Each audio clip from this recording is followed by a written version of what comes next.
So this will be my second video that I am making about a rerun character that will be making another return in the Genshin Impact version 2.4. And the character in question is none other than the blue-haired Chilin herself, Ganyu. So for those that don't have time to watch this video entirely, I'll give you a TLDR. So TLDR, she is very easy to build and use, but unfortunately she's really only PC friendly because she is a bow user and all or most of her damage comes from her charge shots, which requires aiming, and PlayStation and mobile users have it a little tougher on their side, whereas PC users can just use a mouse to aim, which is really easy. But if you're not into that and you're just collecting characters, she is beautiful, she is waifu material, and she has a nice juicy ass. Now if you take a look at this chart, Ganyu is in the top 4 highest attack stat for a character with 335. Pair this together with Ganyu's insanely high scalings in her normal attacks. She hits really hard considering how easy it is to play her. Now her Ascension stat is crit damage and it will be 88.4 at level 90, making it really easy to build her, which is why everyone wants Ganyu, because she hits really hard and she's beautiful. Her Ascension materials are the Shivada Jade Sliver, Fragment, Chunk, and Gemstone. Her boss drop materials are the Hoarfrost Core from the Cryo Regisvine. Now, considering how far we are into the game now, the Cryo Regisvine is considered one of the easiest bosses in the game. Now for overworld materials, she requires the Qingxin Flower, which is the same as Xiao, so whoever is going for both Xiao and Ganyu, good luck collecting Qingxins. I hope that you've been pre-farming them, or at least growing them in your teapot. You'll need 168 to level up one of these characters, Xiao or Ganyu, from level 1 to 90, or 108 for just level 80. For enemy drop materials, Ganyu requires the Whopper Flower Nectar, Shimmering Nectar, and the Energy Nectar. Now for weapons, Ganyu has two best in slot weapons, one which is F2P and one which is a 5-star. So Ganyu's F2P weapon is the Hama Yumi Bow, which is craftable at the blacksmith and is obtained via Takashi's conch chests in Inazuma after 7 days. Now, Ganyu's Gacha best in slot, which is the 5-star Amos Bow, which increases her normal attack and charged attack damage by 12%, and the damage is increased even further by an additional 8% every 0.1 seconds the arrow is in the air. This additional damage stacks up to 5 times, equaling to a maximum 40% extra damage when the arrow is up in the air for the total of 0.5 seconds. Now in terms of artifacts, Ganyu has 2 artifact sets that she can choose from.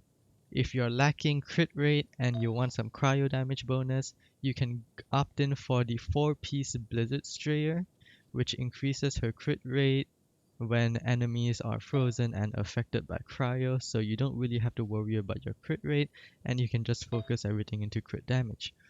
But if you are really lucky with your artifact rolls, her real best in slot artifact set will be the 4-piece Wanderer's Troop, which should be easy to obtain because you'll be farming for bosses all the time when new characters drop, and they always drop Gladiator and Wanderer's artifacts.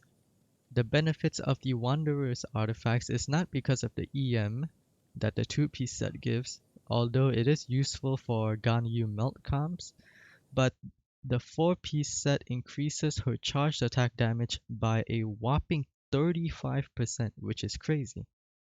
Now, what artifact stats should you be going for? Well, the flower and the feather will always be HP and attack respectively, so for the sands, you should go for an attack percent sands And for Goblet, you should be going for cryo damage bonus. Now for the Circlet, either go for crit rate or crit damage depending on which one you're lacking. Now moving on, we have Ganyu's talents. Now for Ganyu, you should prioritize her normal attack, and then her burst, and then her elemental skill. If possible, and if you main Ganyu, you should go ahead and crown her normal attack talent because that's where all of her damage is coming from. And at level 10, her level 2 charged attack does insane amount of damage.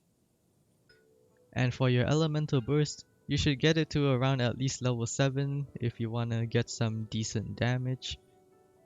And then for her elemental skill, at least level 4 or 5 or even level 6 should do, since you won't be using it that much if you don't have C6 Ganyu. Actually, C0 Ganyu would rely on this quite a bit because Ganyu is a ranged character, and since all her damage comes from her charged shots, she's gonna need to be charging her arrows all the time. So what does her elemental skill do anyways? Well, it's a taunt.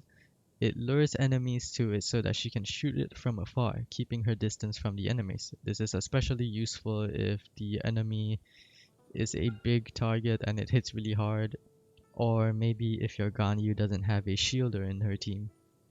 Now for Ganyu's elemental burst, it creates a big AoE that rains ice shards that do cryo damage to opponents. It also inflicts the cryo element on enemies, which can help in melt comps if you're using Diluc or Yanfei or any other pyro characters.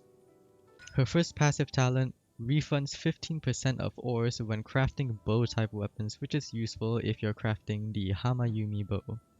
Her second passive talent gives characters 20% cryo damage bonus when an active party member is within her burst AoE. Now her last and pretty broken passive talent is after shooting a level 2 charge shot, the next level 2 charge shot will have an increased 20% crit rate for 5 seconds, and since Ganyu is just constantly spamming her charge attacks, this 20% crit rate is practically permanent. So if you have at least 40 or 50% crit rate on your Ganyu, you should be pretty much set because you'll be getting an additional 20% more crit rate. Now for her talent materials, she will require the teachings of, guide to, and philosophies of diligence, which are also used by Xiangling, Kazuha, and Hu Tao. For enemy drops, they will be using Whopper Flower Nectar, Shimmering Nectar, and Energy Nectar. And the weekly boss drop that her talents use will be Child's Shadow of the Warrior. Now lastly, her constellations. Her first constellations basically make it so that her charged level 2 shots decrease enemies' cryo resistance by 15% for 6 seconds when they hit, and it regens 2 energy for Ganyu. This can occur once per level 2 charge shot. Her second constellation gives her elemental skill another charge, so you can use it twice. Her level 3 constellation increases her elemental burst talent level by 3. And her level 4 constellation makes it so that when enemies are within her burst AoE, they take 5% more damage. Every 3 seconds, they take 5% more damage, maxing out at 25% in total. This effect lasts an additional 3 seconds after the enemy leaves the AoE. Her 5th constellation increases her elemental skill talent level by 3, and her last constellation makes it so that after using her elemental skill, within 30 seconds, the next level 2 charge shot can be fired without charging it. Now all the footage that you've been seeing on screen right now is courtesy of my friend Nasi. His YouTube channel link will be in the description, please check him out. And he will be doing some damage showcase. Now I didn't watch the footage myself yet, so I'm gonna be watching it in editing.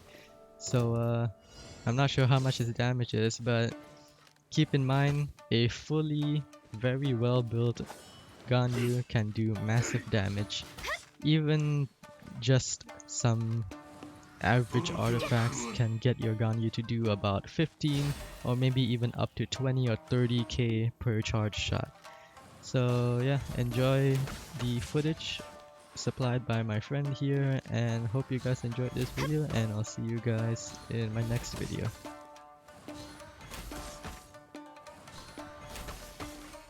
部外者禁止。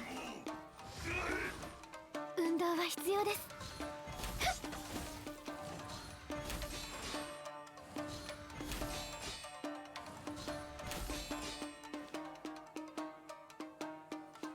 お触り禁止。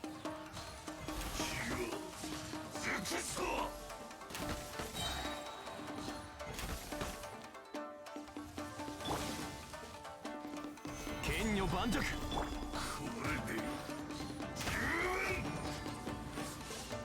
部外者禁止。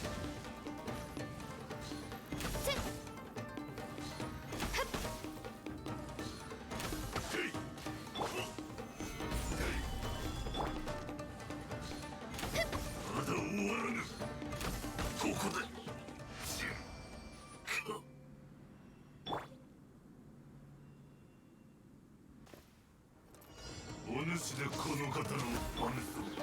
剣女盤石。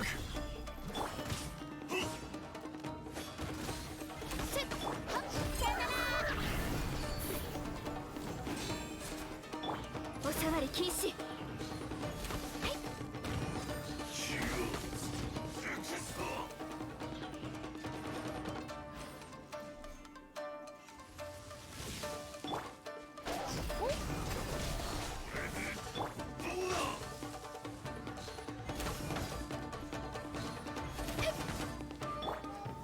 難攻不落。行こ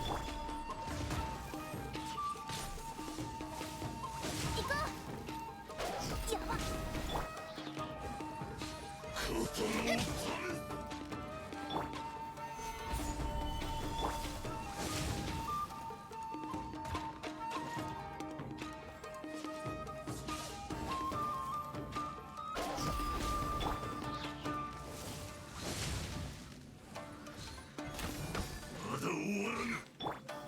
剣女盤石。